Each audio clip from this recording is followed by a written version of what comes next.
This is Apple's new iMac. It looks just like last year's iMac. There's some big internal upgrades like Intel's new Skylake processors and the cheaper Fusion Drive hybrid storage for everybody.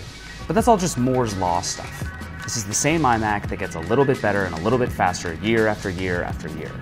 There is one big new feature, but you can't see it. We have these fancy cameras and cool video streaming technology, but the only way to see the iMac's new display is to see the iMac's new display. That's because the whole upgrade here is a new color gamut. Basically, the way it works is that your eyes can see this incredibly wide range of colors, and most displays can only see a tiny sliver of that. This display is based on a standard called P3, which widens that a little bit. It means that instead of seeing one shade of red where there should be 10, this sees maybe 3. That means colors are more accurate and more lifelike, and that you get to see more details in everything.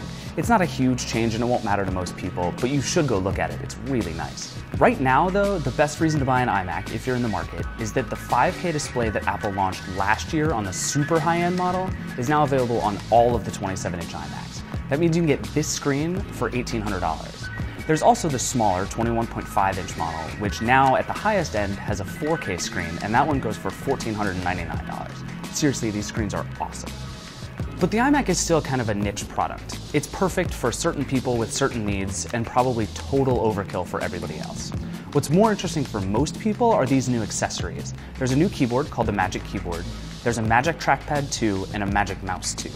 The keyboard is the biggest difference. It's way thinner because Apple didn't have to put a AA battery inside. That also means they had to redesign the scissor mechanism on the keys. So when you type, it's a little shallower and it doesn't click quite the way the old Apple keyboard used to, but it still feels pretty good. The Magic Trackpad is basically the same as the trackpad on the new MacBook Pros, including the fact that it has Force Touch, which lets you press extra hard to do hidden things on the Mac. It's white, it's thin, and it fits perfectly next to the Magic Keyboard.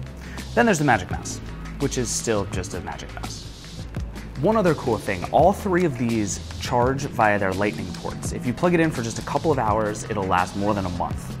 And they all pair to your computer using the same Lightning port. Just plug it in for a couple of seconds, then pull it out and use it just like you would any other wireless accessory. These accessories are actually much more important than the new iMac, at least until these P3 screens become much more prevalent. And they're very much a part of this futuristic idea Apple has about how we're going to interact with our computers, even the ones that don't have screens that look this good.